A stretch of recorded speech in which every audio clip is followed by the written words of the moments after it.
सिद्धेभ्यः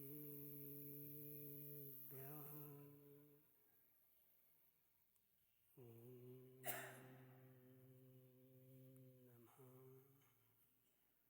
सिद्धेभ्यः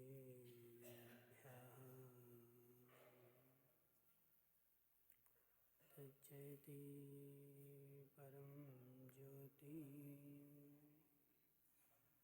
समं समस्तेऽनन्तपर्याय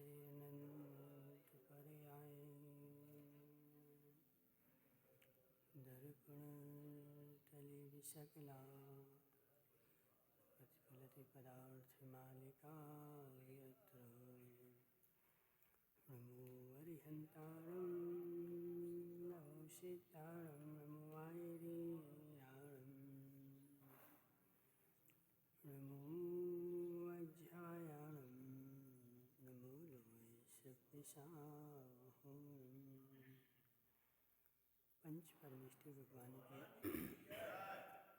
अनंत सिद्ध परमेष्टि भगवान के 1008 देवादेव वास्य पूज्य भगवान के 1008 देवादेव विश्वपालसनाथ भगवान के आचार्य भगवान अमृत चंद्र स्वामी के आचार्य भगवान विद्यासागर जी महाराज की आचार्य भगवान विशुद्ध सागर जी महाराज की आचार्य भगवान विभव सागर जी महाराज की बोलो प्रभुजी विशुद्ध सागर जी महाराज की बोलो प्रभुजी 105 सिद्ध सागर जी महाराज की बोलो मुनि संघ की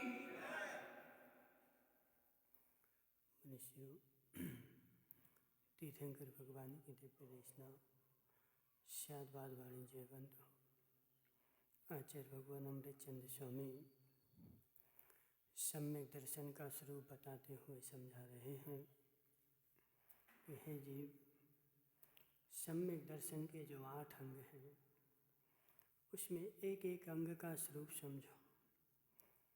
एक एक अंग में भूल रह गई तो सम्यक दर्शन अंगहीन हो जाएगा और अंगहीन जो सम्यक दर्शन है वह भाव की संतति को क्षय करने में समर्थ नहीं होता। मनसुखलाल जी, एक भी अंग हीन हो जाए तो सम्यक दर्शन तो रहेगा लेकिन भाव की संतति को क्षय करने में वह समर्थ नहीं हो सकता। ऐसे आचार्य भगवान वात्सल्य अंग का स्वरूप बता रहे हैं कि जो वात्सल्य अंग है वह मात्र सम्यक दृष्टि में ही पाया जाएगा। मिथ्या दृष्टि में वात्सल्य अंग त्रिकाल में नहीं हो सकता। मिथ्या दृष्टि में राग तो हो सकता है लेकिन वात्सल्य नहीं हो सकता। और राग में वात्सल्य में महान अंतर है। आज तक हम जो समझते आए हैं कि मेरा वात्सल्य भाव है, मेरा दूसरे जन के प्रति वात्सल्य भाव है, कहीं ऐसा तो नहीं कि हम राग को ही वात्सल्य समझ बैठे हो। राग वात्सल्य नहीं होता। वात्सल्य भाव भिन्न होता है। गो प्रीतिशम, गौ वत्स प्रीतिशम। जो वात्सल्य भाव होगा वो गाय की जैसे बछड़े के प्रति प्रीति है ऐसा होगा। राग भाव जो होगा वह कहीं ना कहीं स्वार्थ की पूर्ति के लिए होगा, स्वार्थ के लिए होगा। वात्सल्य भाव में किंचित मात्र भी स्वार्थ नहीं होता। प्रवीण भाई पार्सलिया, गाय अपने बच्चे को दूध पिलाती है, बच्चा क्या देता उसके लिए? कुछ नहीं देता ना। और फिर भी गाय की अपने बछड़े के प्रति प्रीति है कि नहीं? प्रीति है कि नहीं? तो ऐसे ही हमारे और हमारे बच्चे के प्रति भी प्रीति है ना।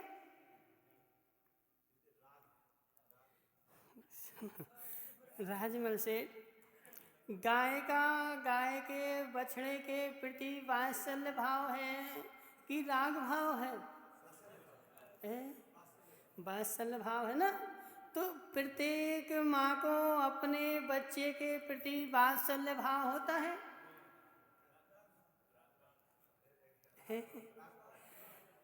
आचार्यों ने जब भी वात्सल्य भाव का उदाहरण मिला तो गाय का ही क्यों दिया? गाय का ही क्यों दिया राजू भाई डीजल वाले? मनुष्यनी का भी तो दे सकते थे ना।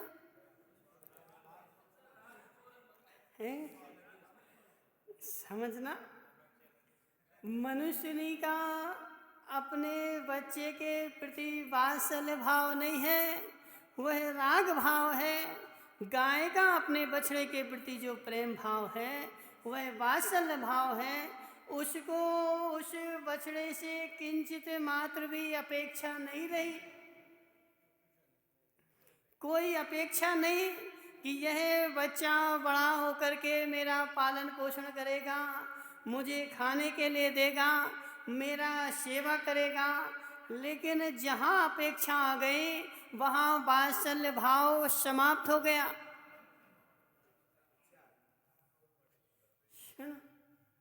महिपाल सेठ, जहाँ अपेक्षा आ गई वहाँ वात्सल्य भाव समाप्त हो गया, और जहाँ वात्सल्य भाव समाप्त हो गया वहाँ सम्यक दर्शन भी समाप्त हो गया। क्या राजमन सेठ, समझो इस तत्व को, समझो इस तत्व को, इस तत्व की बारीकी को समझो कि जहाँ अपेक्षा भाव आ गई वहाँ वात्सल्य नहीं रहा, वहाँ राग भाव आ गया। राग भाव में हमने आज तक संसार के सारे काम किए, और राग भाव करके हम सोचते रहे कि हमें तो महान वात्सल्य है। राजू भाई क्या बोल रहे भानु भाई? सुनो पहले, सुनो पहले। राग भाव में धर्म होता नहीं, धर्म जो होगा वह वात्सल्य भाव में होगा। राग भाव में मात्र कुछ होता है तो वह अधर्म है। सुदीप पंडित, राग भाव में धर्म नहीं होता, राग भाव में अधर्म होता है। धर्म तो वही होता है जहाँ वात्सल्य भाव हो। तो किसके प्रति वात्सल्य भाव हो? मेरे पुत्र के प्रति, मेरे पुत्र के प्रति, मेरे पड़ोसी के प्रति, मेरे रिश्तेदार के प्रति।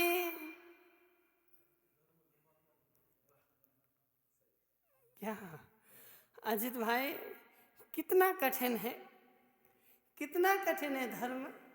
सोचो जरा, धर्म आज तक हमने बहुत सरल बना रखा है। हमारी दृष्टि में संसार की कोई सबसे सरल वस्तु है तो वह धर्म है।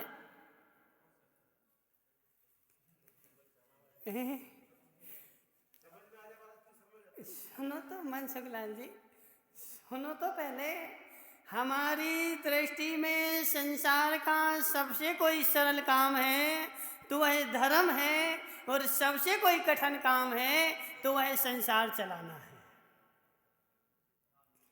अभी पूछो ना कैसे, राजू भाई से पूछो।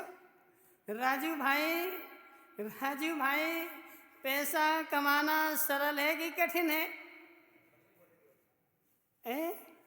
कठिन है ना। देखो, पैसा कमाना कठिन है। सुबह से लेकर के शाम तक दुकान में बैठे रहो।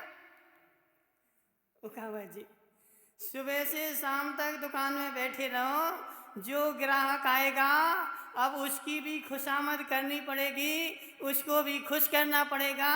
वह ग्राहक हमारा भाग न जाए। बोले महाराज तुम क्या जानो, तुम क्या जानो पैसा कैसे कमाया जाता है। संसार में सबसे कोई कठिन काम है तो वह पैसा कमाना है। आज मनसुख लाल जी कंपटीशन का जमाना है। जरा भी चूके तो ग्राहक गया हाथ से।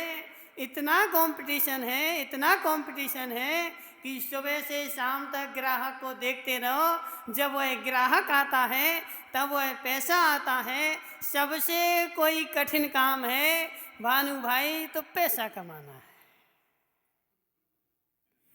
है। बोलो ना। और सबसे कोई सरल काम है तो धर्म करना है। क्या करना धर्म के लिए बोलो। एक मुट्ठी चावल ले जाओ, सुबह से नहा धो करके और भगवान को चढ़ाया, हो गया था। भानु भाई और ज्यादा हो सो धोती दुपट्टा पहन लो, सो एक गिलास पानी ढारे आओ।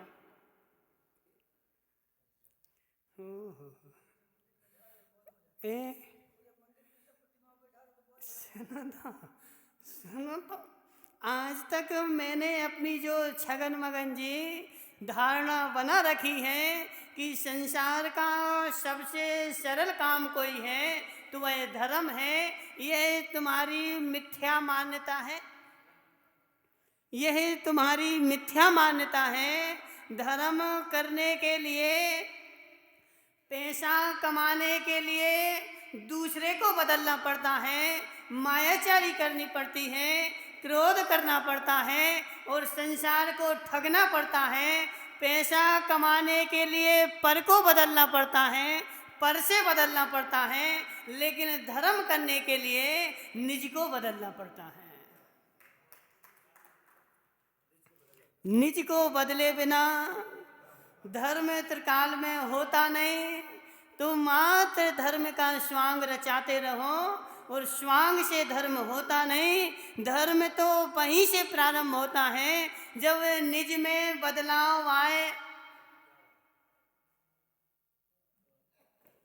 मनसुख लाल जी, सम्यक दर्शन किसकी परिणति है? बोलो ना। सम्यक दर्शन किसकी परिणति है?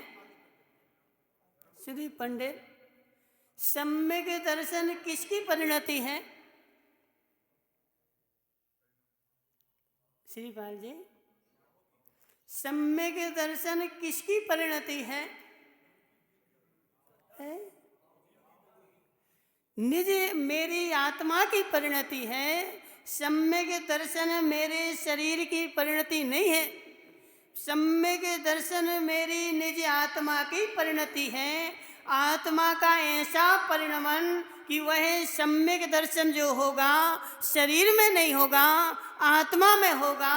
लेकिन मैंने आज तक सम्यक दर्शन को शरीर की परिणति जाना है।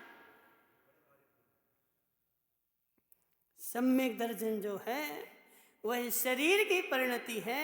शरीर की परिणति सम्यक दर्शन हो जाए तो फिर शरीर का ही मोक्ष हो जाए। समझना पदम भाई, सम्यक दर्शन शरीर की परिणति हो जाए तो शरीर का ही मोक्ष हो जाए और आत्माएं फिर संसार में भटकती रहे। क्यों? शरीर का देखो, शरीर का मोक्ष हो जाएगा फिर शरीर तो दिखेगा नहीं, मात्र वह आत्मा लटकती हुई भटकती रहेगी संसार में। शरीर तो वहां चला जाएगा, कहाँ? सिद्ध शिला पे। सम्यक दर्शन माताओं समझो, बहुत गहरी बात है, बहुत गहरी बात है। सम्यक दर्शन मेरी निज आत्मा की परिणति है, आत्मा का परिणमन है। शरीर का परिणमन है ही नहीं। शरीर के परिणमन से सम्यक दर्शन होगा नहीं। आत्मा की परिणति बदलेगी तभी सम्यक दर्शन होगा। शरीर की कितनी परिणति बदलती रहे और ऐसे जो 8 अंग हैं वह शरीर की परिणति नहीं, आत्मा की परिणति है। एक भी अंग अनिल धीरावत, एक भी अंग शरीर की परिणति नहीं है। शरीर की परिणति बदलने में समय नहीं लगता है।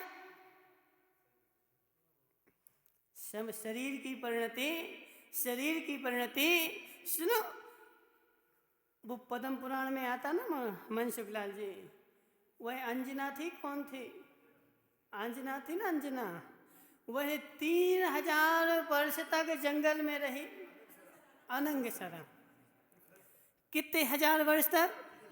3000 वर्ष तक जंगल में रही। उसने व्रत भी ले लिए और जंगल में रह करके फल फूल का भक्षण किया, व्रतों का पालन किया। और जब उसका मरण हुआ तो शेर अजगर ने उसको निगल लिया।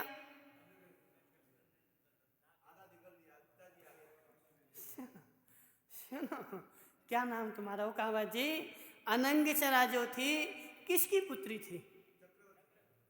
किसकी पुत्री थी? चक्रवर्ती की। तुम चक्रवर्ती हो कि नहीं? बोलो ना, तुम चक्रवर्ती हो कि नहीं? अब ये सोचो कि मैं चक्रवर्ती नहीं हूँ, वह चक्रवर्ती की पुत्री गुम गई। उसने कितना पुरुषार्थ किया होगा उसको प्राप्त करने का,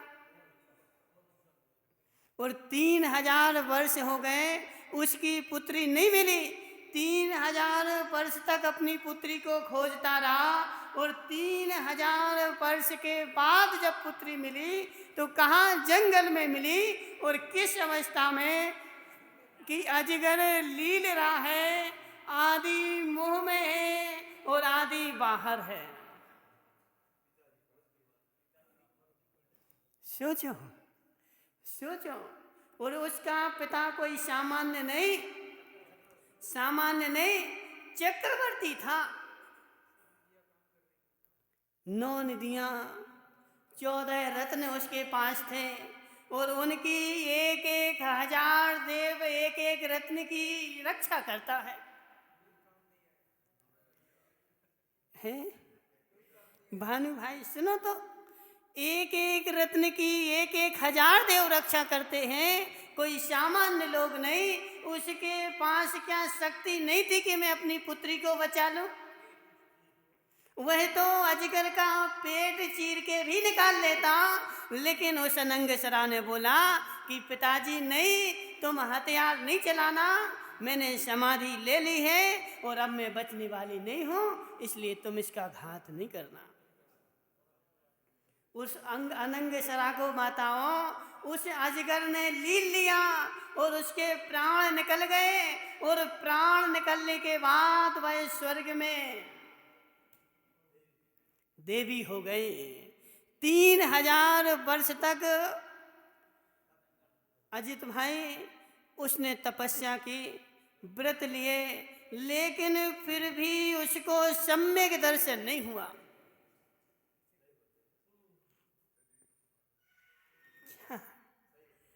यहाँ कितनी निर्मल परिणति कि 3000 वर्ष तक व्रतों का पालन किया, धर्म को पाला और जंगल में रही, और मरण भी किया समता पूर्वक, कि पिताजी से बोल दिया कि इसका हिंसा नहीं करना, और मरण कर करके देवी हो गई। लेकिन उसको सम्यक दर्शन नहीं हुआ।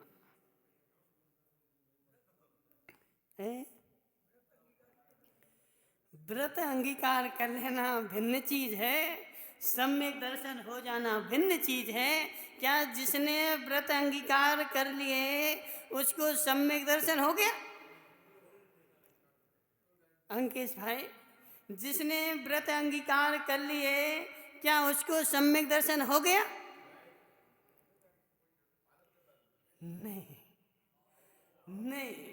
सम्यक दर्शन आत्मा की परिणति है, और व्रत जो है वह शरीर से भी धारण किए जाते हैं। व्रत जो है वह शरीर से भी धारण किए जाते हैं। निश्चय व्रत और व्यवहार व्रत, निश्चय व्रत जो है वह आत्मा की परिणति है, और व्यवहार व्रत जो है वह शरीर की परिणति है। तो बाहर में शरीर से व्रत धारण कर लिए तो बाहर के व्रत क्या हमारे आत्मा की परिणति को बदल देंगे? समझना, बाहर के व्रत तुम्हें स्वर्ग तो दिला सकते हैं, लेकिन सम्यक दर्शन नहीं दिला सकते हैं? नहीं, बैठिए, अजित भाई के गला बहुत बड़ा है।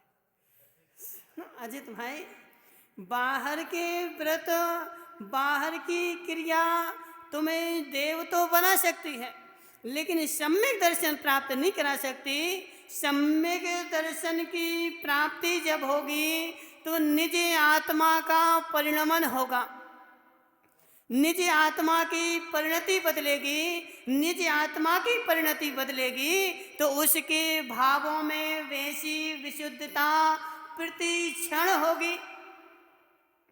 वात्सल्य भाव उसके साथ ऐसे ही देखो, हमारे आचार्यों ने, महेश सेठ ऐसे ही नहीं शास्त्र लिख दिए। हमारे आचार्यों के लिखने की पद्धति सही थी, लेकिन हमारे पढ़ने की पद्धति सही नहीं है। हमारे पढ़ने की पद्धति सही नहीं है, क्योंकि शास्त्र भी हम पढ़ते हैं तो शास्त्र में भी वही खोजते हैं जैसी हमारी धारणा बनी हुई है। क्या समझना? माताओं सुनो, घटना एक होती है और घटना के कारण जगत में 50 मिल जाएंगे।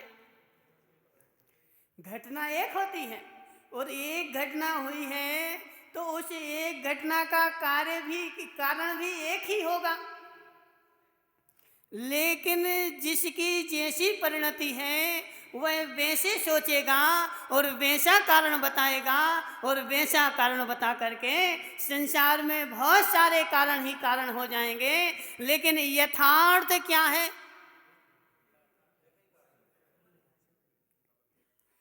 यथार्थ क्या है ये तो किसी को पता ही नहीं है। ऐसे ही ओकावत जी, सम्यक दर्शन जो होगा वह वात्सल्य अंग के बिना सम्यक दर्शन त्रिकाल में नहीं होगा। माताओं, कभी वात्सल्य अंग सुना नहीं सुना? सुना है? वो कहाँ गए गांधी जी? तुम नीचे मुंडी क्यों कर, नींद आ रही क्या? सुनो, हाँ बैठे रहो। सुनो, वात्सल्य अंग जब भी होगा तो आत्मा की परिणति से होगा।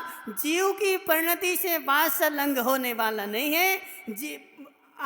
शरीर की परिणति से राग भाव तो हो सकता है, शरीर की परिणति से राग भाव तो हो सकता है। अब समझना, अंकेश पंडित जी आए, अजित भाई ने बोला आ जाओ पंडित जी, आ जाओ यहाँ बैठ जाओ। बोले क्या मेरा धर्मात्मा के प्रति वात्सल्य है? मेरा धर्मात्मा के प्रति वात्सल्य है। और जे सेठ जी साहब आए सो अजित भाई ने बोल दिया, अरे यहाँ कहाँ जगह थी, वहाँ बैठो पीछे जाके। समझना, यदि वात्सल्य भाव है तो प्रत्येक धर्मात्मा के प्रति समान होगा, और राग भाव है तो व्यक्ति विशेष के प्रति होगा। इसलिए अपनी आत्मा को टटोलो प्रवीण भाई पार्चोलिया, मेरा वात्सल्य भाव है कि राग भाव है?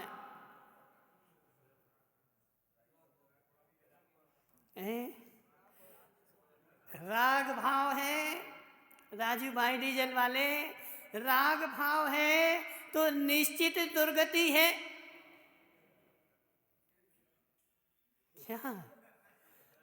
क्या बोल रहा है? देखो, राग भाव है तो निश्चित दुर्गति है, और यदि वात्सल्य भाव है तो निश्चित मोक्ष है।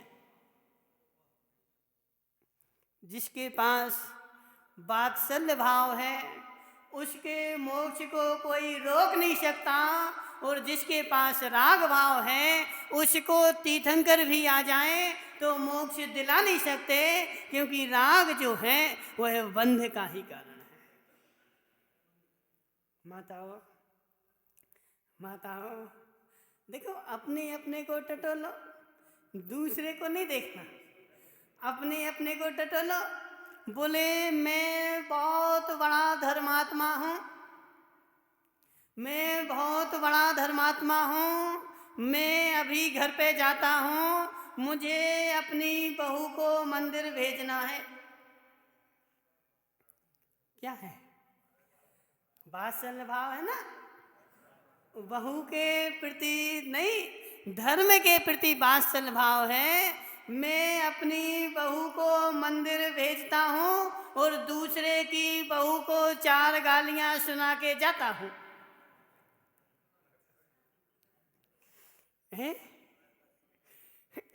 अंकेश भाई, देखो माताओं में होता कि नहीं होता? द्रव मंदिर में द्रव की थाली रखी है, मैंने पूजन कर ली, बाजू वाले से बोल दिया तुम इसको थाली को छूना नहीं, अभी मेरी बहू आ रही है और वह बहू इसमें पूजन करेगी। माताओं, वात्सल्य भाव है धर्म का, धर्मात्मा का, धर्मात्मा के प्रति वात्सल्य भाव है। मैं भी धर्मात्मा, मेरी बहू भी धर्मात्मा और अधर्मात्मा। मनसुखलाल जी, मनसुखलाल जी, मैं धर्मात्मा, मेरा राजू धर्मात्मा और सब अधर्मात्मा। यह धर्म का लक्षण नहीं है, यह अधर्म का लक्षण है। राग भाव से त्रिकाल में आज तक धर्म हुआ ही नहीं है। कितना धर्म राग कर लो, चाहे निज से करो, चाहे निज वालों से करो, चाहे पर से करो, चाहे परमात्मा से करो। किससे? परमात्मा से करो। अजित भाई क्या बोला? किससे करो? परमात्मा से भी राग करोगे तब भी अधर्म ही है। नहीं सुनो तो, विदेश मुंगानिया, तुम्हें परमात्मा से राग है कि नहीं? बांस पूज भगवान से राग है कि नहीं? तो वह बांस पूज भगवान से राग भी अधर्म ही है।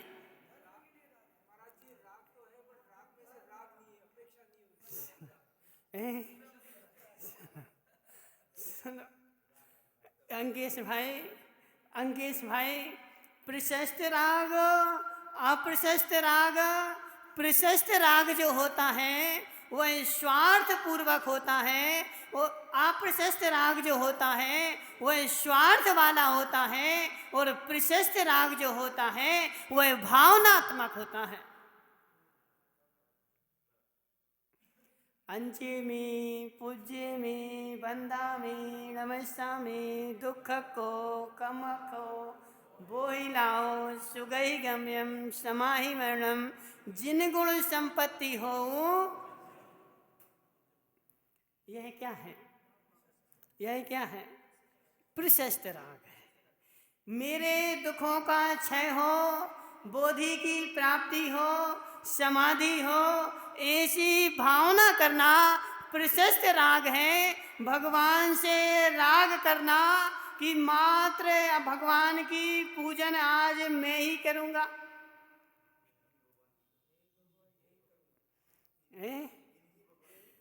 समझना? सेठ जी साहब बोलो ना,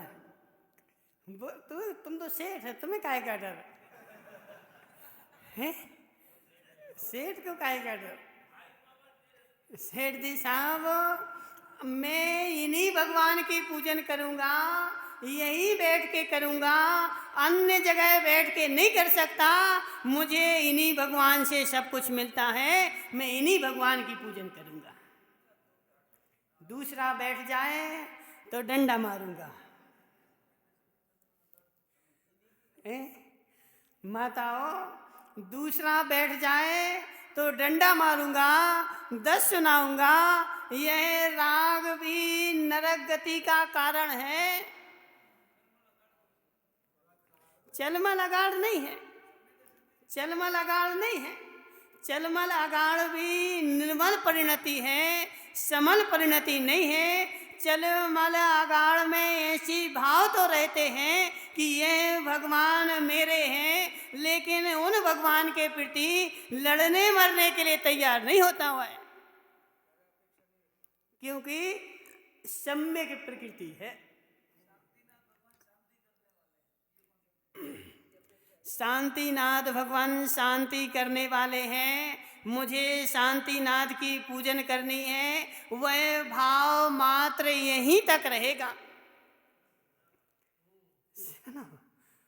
अंकेश भाई, अब तुमने बोल दिया है तो सुन ही लो, बोल दिया है तो सुन ही लो। आचार्य भगवान नेमीचंद स्वामी कहते हैं कि सम्यक प्रकृति जो है वह भी खतरनाक है। क्यों खतरनाक है? क्योंकि वह भी मिथ्यात का ही पुत्र है, मिथ्यात का ही पुत्र है। और पुत्र जो है अपने पिता का समर्थन करेगा कि नहीं? मनसुख लाल जी, पुत्र अपने पिता का समर्थन करेगा कि नहीं? ऐसे सम्यक प्रकृति में चल मल अगाड़ 3 दोष उत्पन्न होते हैं, और वह जो 3 दोष है ना, वह अपने पिता का समर्थन करने के लिए हुए हैं।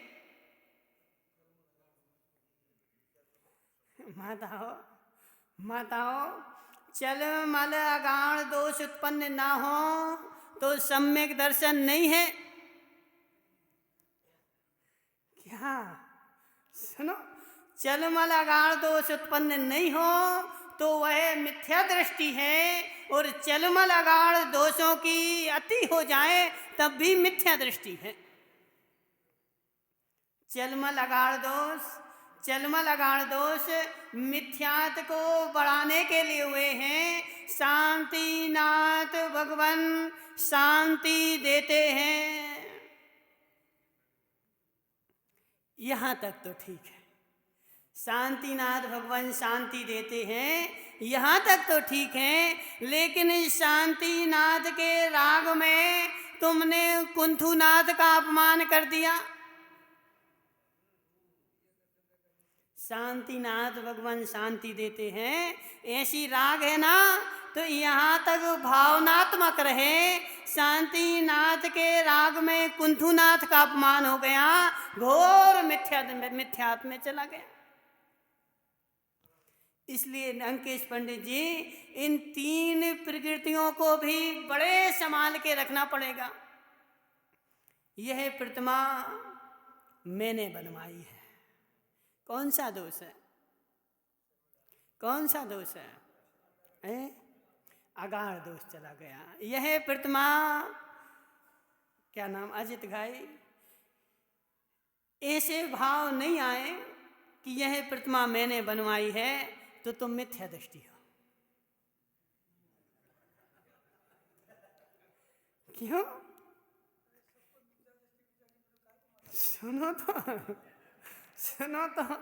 सुनो, अंकेश भाई से पूछो।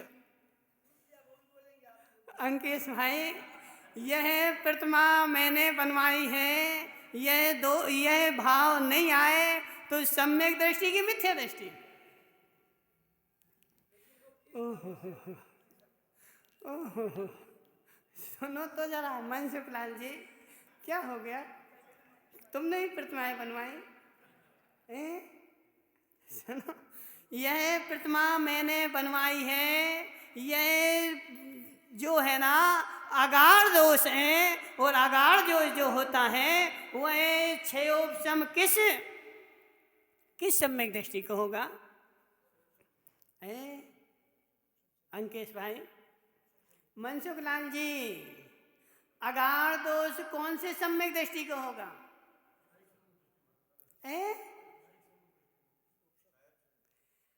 कहाँ सो रहे हैं तुम? श्रीपाल जी, छायक के पास तो दोषों का नाम ही नहीं। जितने दोष हैं वह सब क्षयोपशम वाले के पास हैं, उपशम वाले के पास भी दोषों का नाम ही नहीं। उपशम भी पूर्ण निर्मल, छायक भी पूर्ण निर्मल।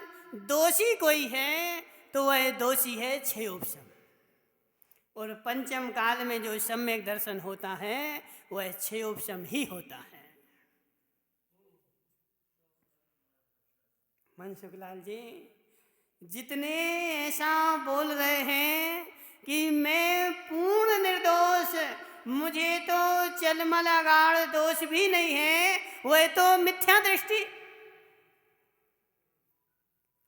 अंकेश भाई देखो, अजित भाई को पच नहीं रहा। अजित भाई अभी पचेगा, अभी पचेगा। सुनते चलो, सुनते चलो। इसलिए सम्यक दर्शन कोई रोड पे पड़ी हुई वस्तु नहीं है कि मैंने एक मुट्ठी चावल चढ़ा दिए मुझे सम्यक दर्शन हो गया। एक मुट्ठी, देखो सेठ जी साहब बड़े होशियार हैं। सेठ जी साहब होशियार हो कि नहीं? होशियार हो कि नहीं? सेठ जी साहब घर से एक बादाम लाएंगे इतनी सी, और भगवान से क्या बोलेंगे? वांशपू जनेन्द्राय महामोक्ष फल प्राप्त है फलम निरुपामिति।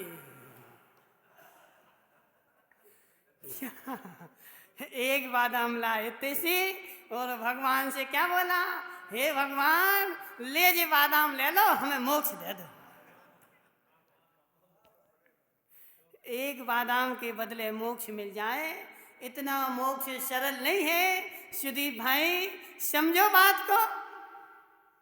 सम्यक दर्शन कोई आसान चीज नहीं है कि जल्दी से एक मुट्ठी चावल लाओ, भगवान को चढ़ा दो, लो भगवान खा लो तो हमें मोक्ष मिल जाए। सम्यक दर्शन करने के लिए, सम्यक दर्शन करने के लिए बड़ी पैनी प्रज्ञा चाहिए। जिन परम पैनी शुद्ध छेनी डार अंतर भेदिया, वर्णादि अनुराग आदि को निज भाव से न्यारा किया। मुकेश गांधी, ओ पंडित मुकेश गांधी। मनसुख लाल जी क्या करें? क्या करें? जो है सो है। हम देखो अजित भाई तुम्हारी निंदा नहीं कर रहे, तुम्हारी बुराई नहीं कर रहे, तुम्हारी खोट नहीं बता रहे। जो जिनवाणी में लिखा है वह बता रहे। जिन परम पैनी शुद्ध छेनी दारी अंतर भेदिया, वर्णादि अनुराग आदि ते निज भाव को न्यारा किया। जिन परम छेनी, कौन? वह लोहे की छेनी नहीं कि लोहे की छेनी लेके आ गए और खोदने लाओ। जिन परम पैनी शुद्ध छेनी, जो तीर्थंकर भगवान ने जिनवाणी बताई है, वह तत्व निर्णय की पैनी छेनी चाहिए पड़ेगी। पहले तो दो बातें हैं ना। पहले तो बुद्धि इतनी तीक्ष्ण हो कि मैं आगम को समझ करके उस छेनी का निर्माण कर सकूं। मनसुख लाल जी सोचो तो जरा, तुम्हें इतनी प्रज्ञा मिल गई और फिर भी तुमने छेनी नहीं बना पाई तो गारंटी है अनंत काल भटकोगे। अनंत काल। क्या हुआ? क्या हुआ? जिन परम पैनी शुद्ध छेनी, सबसे पहली शर्त है कि बुद्धि पैनी होनी चाहिए। जब बुद्धि पैनी होगी फिर उस बुद्धि को जिनवाणी में लगाओगे, फिर वह ऐसी प्रज्ञा की छेनी बनेगी कि उस छेनी से वह वर्णादि अनुराग आदि को निज भाव से न्यारा किया। यह है भेद विज्ञान। क्या है? क्या है अंकेश भाई? यह भेद विज्ञान है। जब भेद विज्ञान होगा तब सम्यक दर्शन होगा। जब तक भेद विज्ञान नहीं तब तक सम्यक दर्शन नहीं। राग आदि राजेश भाई नहीं आ रहा समझ में, नहीं आ रहा समझ में। देखो बेचारा पार्टी पे तो बैठ ही गया, देखो ऊंचा हो गया ना, बैठे रहा क्या राजेश भाई देखो जैसे तुम ऊंचे हो गए ना, मात्र ऐसे ऊंचे भाव और बन जाए बस। परिणत शरीर की परिणति ऊंची होना ज्यादा कठिन नहीं है, भावों की परिणति ऊंची हो जाए यह महान कठिन काम है। उस प्रज्ञा छेनी से वर्णादि मतलब शरीर को और रागादि मतलब अब अशुभ भाव को, खोटे भाव को, विभाव भाव को निज भाव से उसने न्यारा कर दिया। मैं न्यारा हूं, वर्णादि न्यारे हैं, रागादि न्यारे हैं। ऐसी प्रज्ञा अनिल भाई है क्या तुम्हारे पास?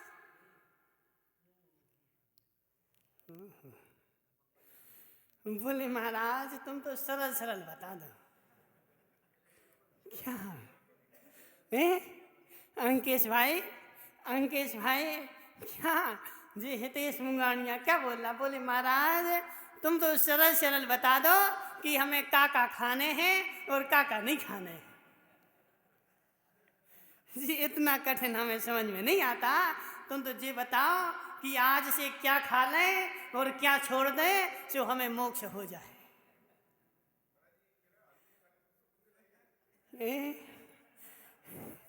सुनो तो जरा थोड़ी सी आवाज बढ़ानी पड़ेगी। मनसुख लाल जी सुनो जरा, बस रेंद हो गया। माताओं तुम तो जी बता दो कि हम काका खा लें और काका छोड़ दें सो हमारा मोक्ष हो जाए। इतना गहरा हमें समझ में नहीं आता कि वर्णादि अनुरागादि ते निज भाव को न्यारा किया। कैसे करें हम न्यारा? अजित भाई तत्व इतना गहरा ही है, इतना गहरा तत्व बुद्धि में प्रज्ञा में आएगा, सम्यक दर्शन होगा। इतना प्रज्ञा में नहीं आया, सम्यक दर्शन कोसों दूर है, कोसों दूर है। वर्णादि अनुरागादि ते निज भाव को न्यारा किया, यह वर्ण भी मेरा नहीं है। कौन? महेश सेठ तुम गोरे हो कि काले हो?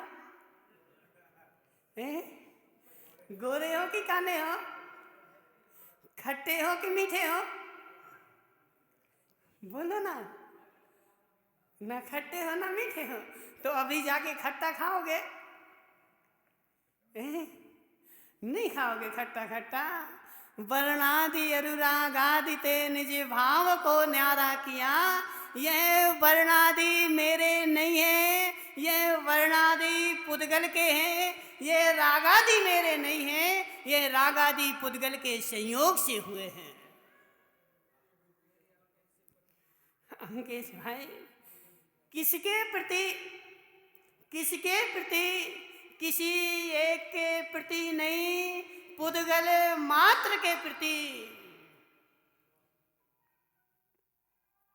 मनसुख लाल जी नहीं आ रहा समझ में। पहले तो शरीर से भेद विज्ञान करो और शरीर का भेद विज्ञान हो जाए, फिर रागादि से भेद विज्ञान करो कि रागादि भी मेरे नहीं है। रागादि करते करते राजू भाई डीजल वाले, रागादि तुम्हारे हैं कि नहीं है? रागादि तुम्हारे हैं कि नहीं है? बोलो ना। हैं? किसके हैं? पुद्गल के हैं ना धर्मेश भाई? पुद्गल के है ना, तो अभी घर जाओगे? जाओगे ना घर, और जाकर के पुद्गल के टुकड़ों को बटोरोगे। जब तुम्हारे नहीं हैं तो उन पुद्गल के टुकड़ों को क्या देखना?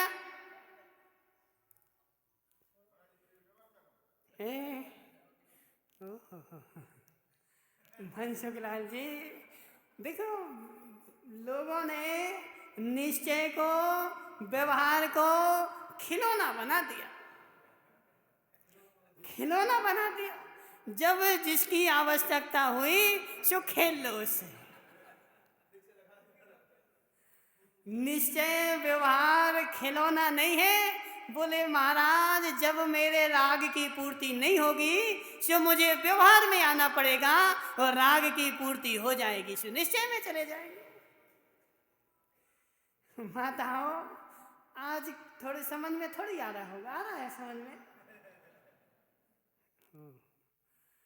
देखो समझ में नहीं आ रहा इसलिए हम बता रहे हैं।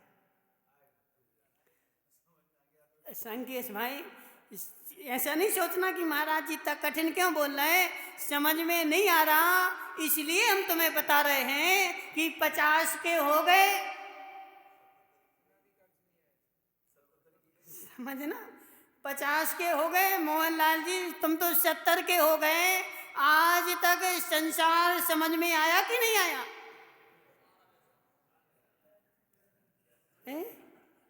समझना। प्रवीण भाई पार्श्वलिया, तुम्हारे दुकान में ऐसा कौन सा हिसाब है जो तुम्हें समझ में नहीं आया हो? सब आ गया, सब आ गया। ओहो, सुनो तो, सुनो तो प्रवीण भाई, तुमने कॉलोनी काटी कि नहीं? कॉलोनी बनाई कि नहीं बनाई? वह कॉलोनी बनाई। राजू भाई, तुमने क्या रेट में इनका प्लॉट लिया था? बोलो ना, देखो अभी सब निर्णय हो जाएगा। क्या रेट में लिया था? 1500 में, 700 में। उकावत जी, तुमने क्या रेट में लिया था? 600 में। ओहो, देखो राजू भाई, तुम्हें 700 में मिला, इनको 600 में मिल गया। प्रवीण भाई, ऐसा व्यवहार क्यों करते तुम? राजू भाई, डीजल वाले तुमने भी लिया? नहीं लिया। और किसने लिया? और कोई ने तो लिया होगा ना, किसी ने नहीं लिया।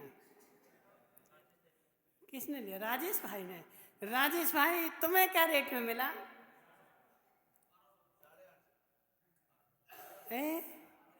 बोलो ना। 1200 में। क्या?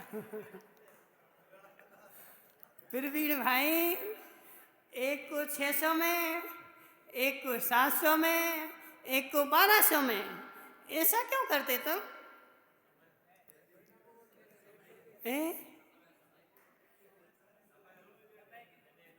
सुनो, बोले महाराज, जब 600 में दिया था बाजार मध्य थे, जब 700 में दिया बाजार तेज हो गया, जब और तेज हो गया तो 1200 में दिया। प्रवीण भाई, तुम्हें बाजार की खबर रहती कि नहीं? बाजार की खबर समझ में आई कि नहीं आई? मनसुखलाल जी, देखो प्रवीण भाई कितना होशियार है बेचारा। बाजार की तो क्षण क्षण में खबर रखता है, क्या भाव हो गए, लेकिन निज बाजार की आज तक खबर रखी कि बाजार के क्या भाव हो गए।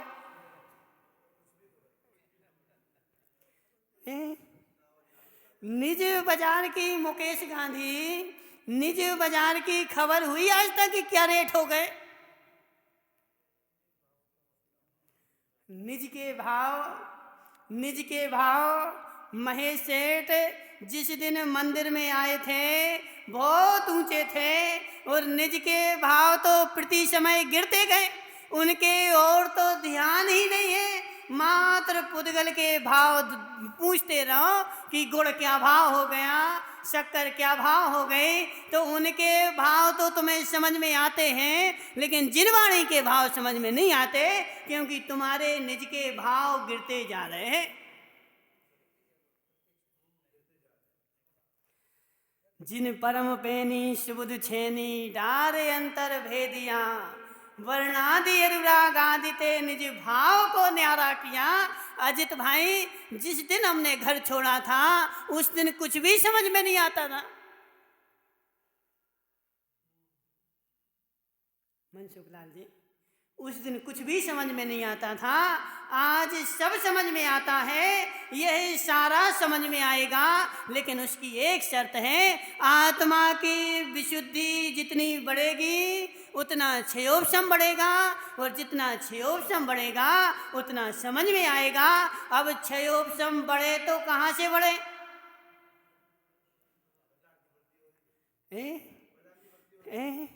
अंकेश भाई, प्रति समय कुटिल भावों की वृद्धि होते जा रही है, राग की वृद्धि होते जा रही है। अब राग की वृद्धि होगी, तुम्हें त्रिकाल में सर्जय समझ में नहीं आएगा, और यह समझ में नहीं आएगा तुम अपने आप को धर्मात्मा मानते रहोगे। और कैसे?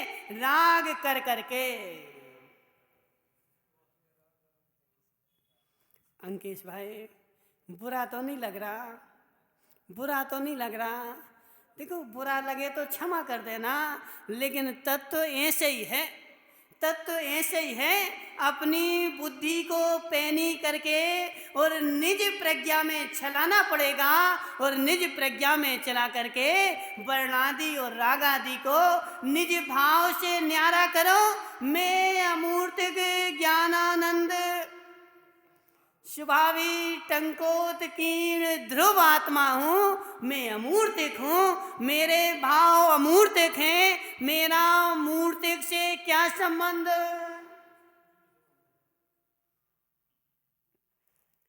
उकाबा जी, क्या हो गया?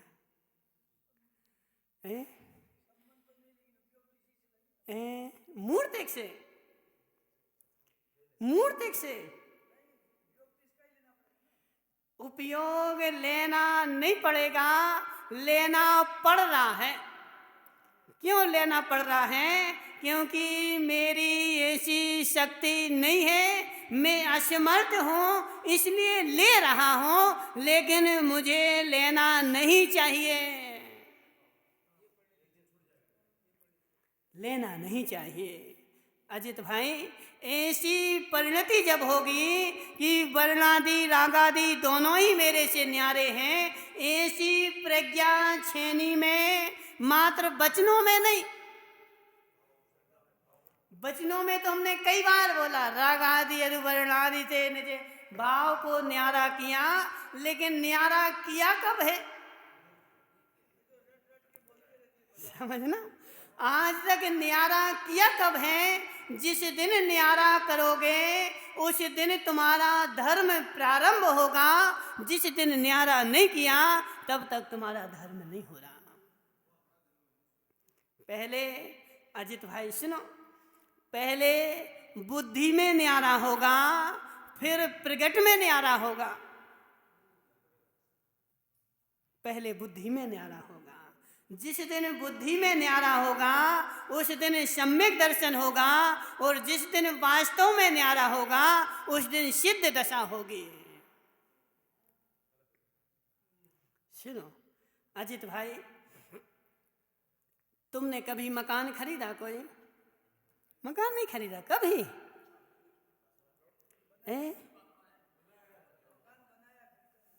मकान बनाया तो जमीन तो खरीदी होगी ना, जमीन खरीदी ना? तुमने नहीं खरीदी, किसने खरीदी? ओकावा जी, तुमने जमीन खरीदी कि नहीं?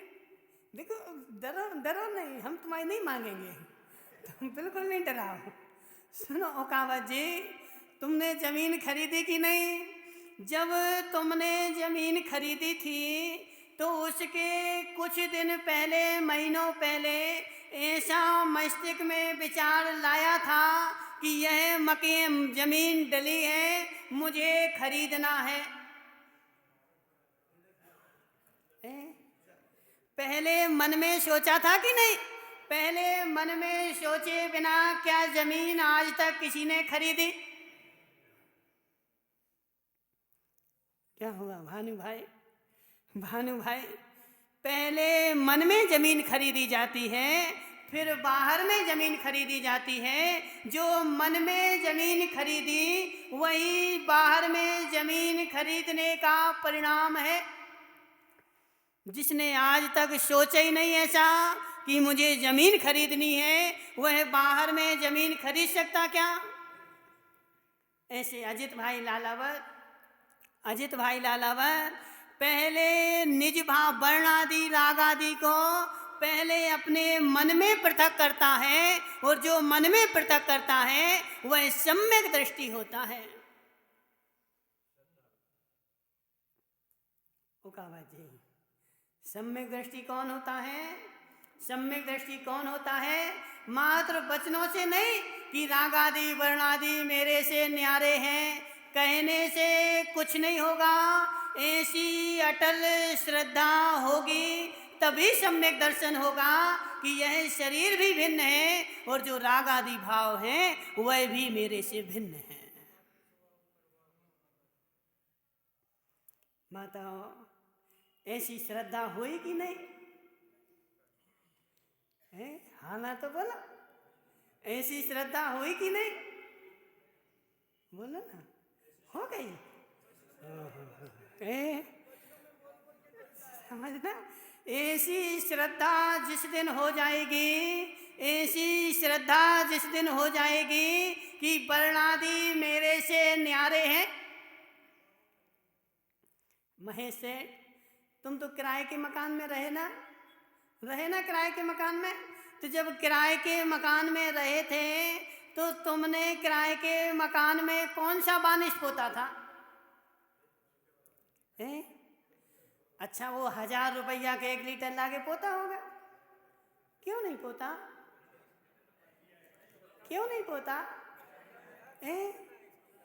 किराए का है ना, किराए का है ना। ऐसे किराए के में किराए की श्रद्धा थी, इसलिए हमने कभी आज तक हजारों का बानस उस पे नहीं पोता। ऐसे यह भी किराए का है, वर्णादि भिन्न है, रागादि भिन्न है। ऐसी जिसको श्रद्धा हो जाएगी वह ऐसे दूसरे के मकान में हजारों की क्रीमें लाके नहीं पोतेगा, बाल को काले नहीं करेगा, शरीर को नहीं चमकाएगा। ये दूसरे का है, जो मात्र बाहर से करेगा वही इसमें हजारों की क्रीमें लगाएगा।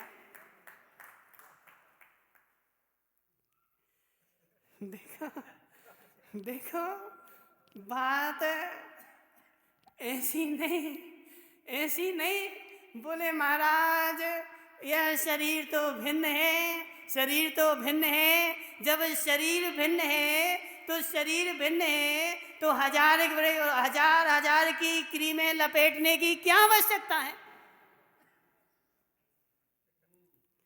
हजारों की क्रीमें लपेट रहे, शरीर को सुखमय बना रहे, अभी तुम्हारी श्रद्धा है ही नहीं।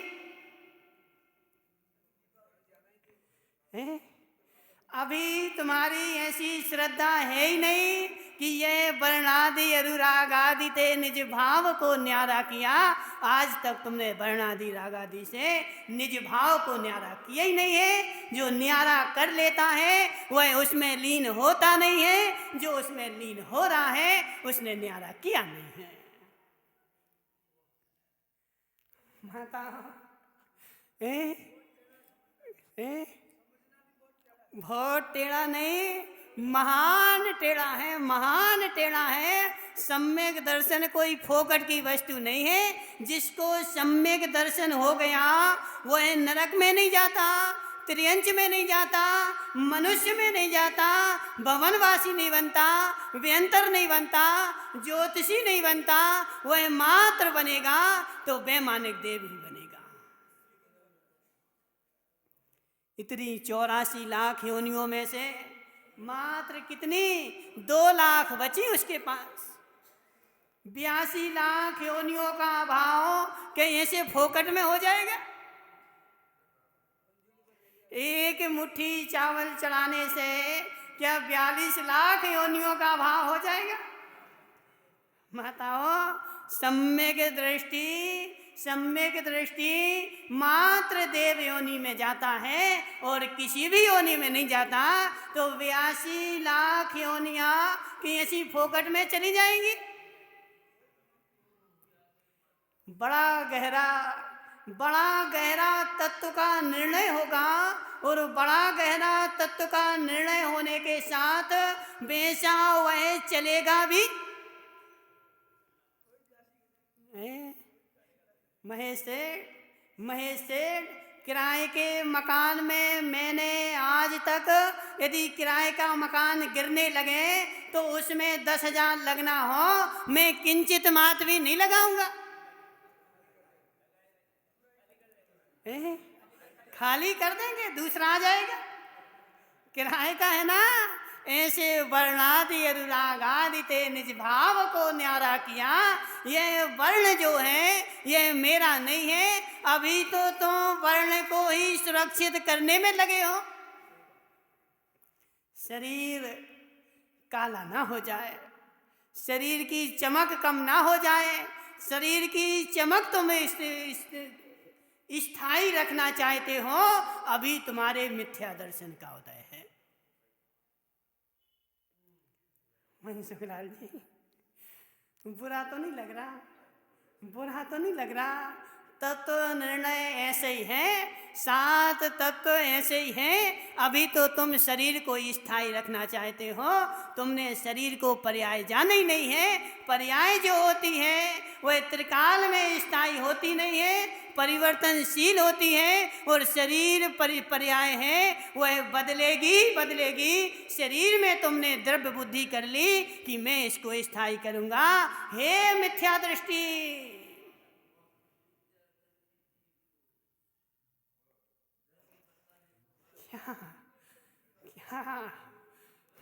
क्या हितेश मुंगानिया, ऐसे ही नहीं मोक्ष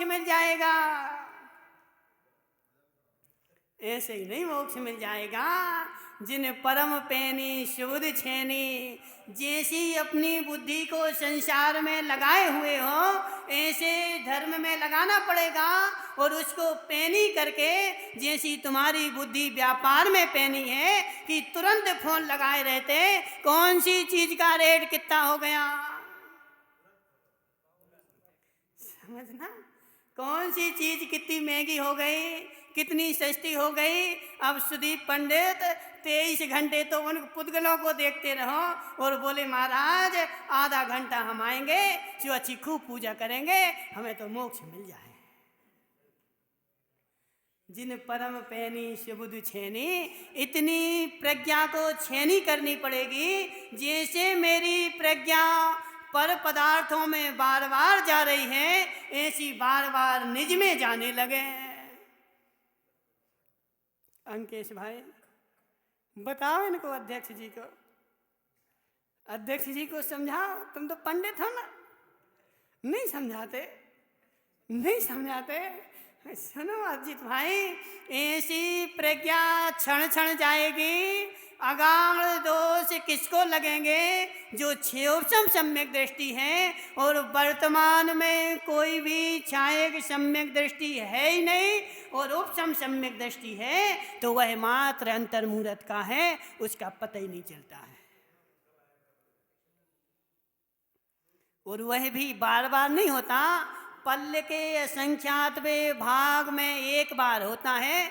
असंख्यात वर्षों में क्षयोपम सम्यक दर्शन एक बार होता है, और वो भी हो ही जरूरी नहीं है। माता, इसलिए ऐसे देखो बहुत सारे लोग क्या समझते हैं, बोले महाराज हमारा सच्ची श्रद्धा भी है, मिथ्या श्रद्धा भी है, इसलिए हम तीसरे गुण स्थानवर्ती हो गए। सच्ची भी थोड़ी थोड़ी सच्ची है, थोड़ी थोड़ी मिथ्या है अंकेश भाई, तो तीसरा गुण स्थान हो गया। सम्यक मिथ्या दृष्टि नहीं, तुम मिथ्या दृष्टि हो, क्योंकि उसका काल एक अंतर्मूर्त छोटा सा है और वो भी ऐसी बीच में स्थिति बन जाती है, तुम वर्षों से ऐसे हो। बोले महाराज हमारी सम्यक भी है, मिथ्या भी है, वह तो घोर मिथ्या दृष्टि है।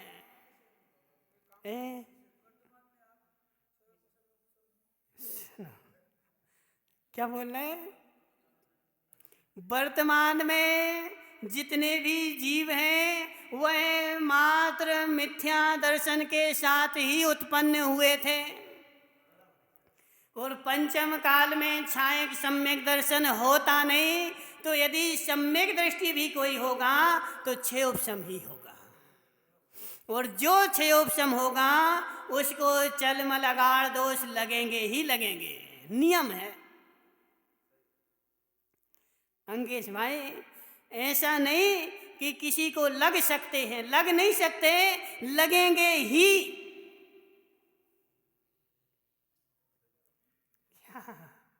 इसलिए जो ऐसा कहते मैं शुद्ध सम्यक दृष्टि, मुझे तो दोष लगते ही नहीं, वह तो घोर मिथ्या दृष्टि है।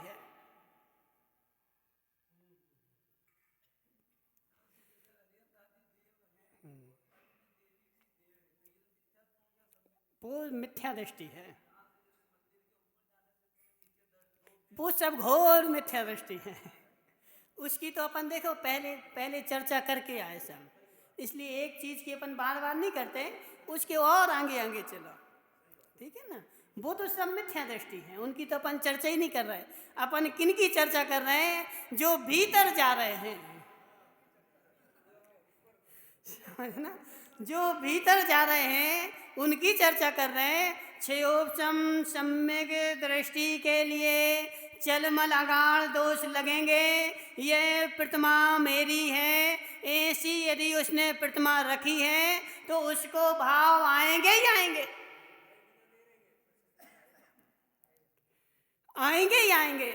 ऐसे भाव नहीं आए ऐसा हो नहीं सकता, क्योंकि वह मात्र मायाचारी कर रहा है। जी माताएं बोलती ना, बोले महाराज उपास कर लिया, भूख लग रही, नहीं लग रही, नहीं लग रही, जी घोर मायाचारी है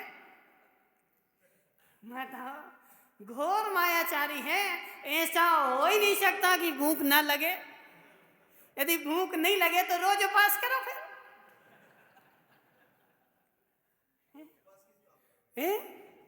समझना अंकेश भाई, क्या उपास के दिन भूख नहीं लगती? भूख तो लगती है, लेकिन मेरी खाने की इच्छा नहीं है, मेरी परिणति उपयोग उस ओर लगा नहीं है। कोई थाली सामने लेकर आ जाए,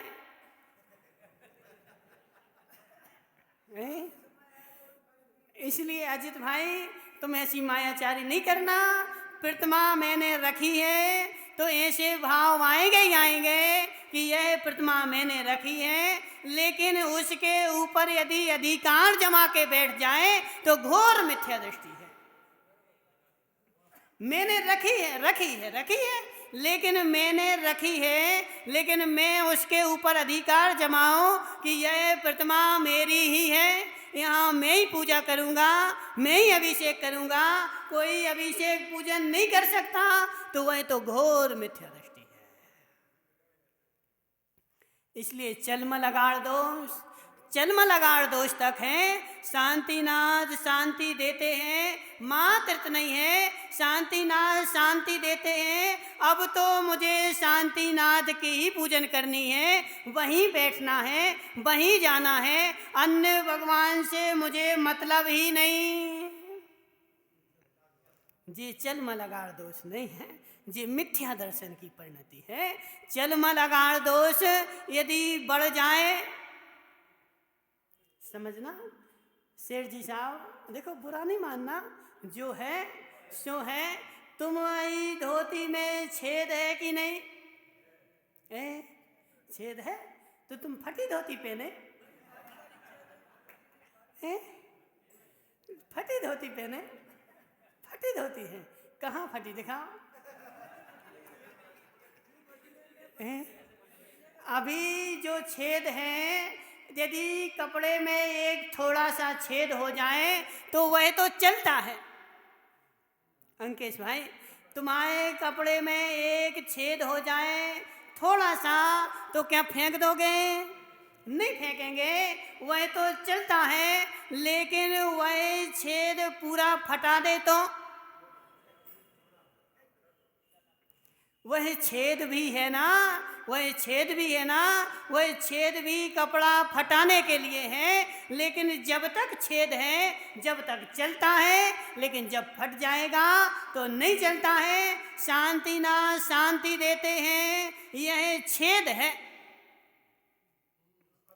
सम्यक दर्शन में छेद है, लेकिन छेद तो चलता है। लेकिन वह छेद फट जाए, बड़ा हो जाए तो फिर नहीं चलता, फिर मिथ्या दर्शन है। मनसुख लाल जी, इसलिए चलमल अगाड़ दोष छेद तो है, लेकिन सम्यक का अभाव नहीं है। लेकिन वह भी सम्यक का अभाव करने के लिए कार्यकारी है। यदि उनकी परिणति भी बढ़ गई, उनकी परिणति भी तीव्र हो गई, तो व्यक्ति कब मिथ्यात्व में चला जाएगा पता नहीं चलेगा। इसलिए चलमल अगाड़ दोष लगे तो, लेकिन उनका हमें सहारा नहीं लेना है, उनको हटाना है। उनको हटाने का प्रयास करोगे, सम्यक दर्शन सुरक्षित रहेगा। और यदि उनका सहारा ले लिया कि यह मूर्ति तो मेरी ही है, फट गया कपड़ा। मनसुख लाल जी, फट गया कपड़ा और फट गया सम्यक से मिथ्यात्व में। इसलिए चलमल अगाड़ दोष हैं, उनको दोष ही रहने दो, महादोष मत बनाओ। महादोष बन गए तो मिथ्यात्व में चले जाओगे। इसलिए वात्सल्य भाव और राग भाव भिन्न है। वात्सल्य धर्मात्मा को होता है, लेकिन राग भाव किंचित नहीं होता। बोले शांतिनाथ भगवान के। भगवान की कल 13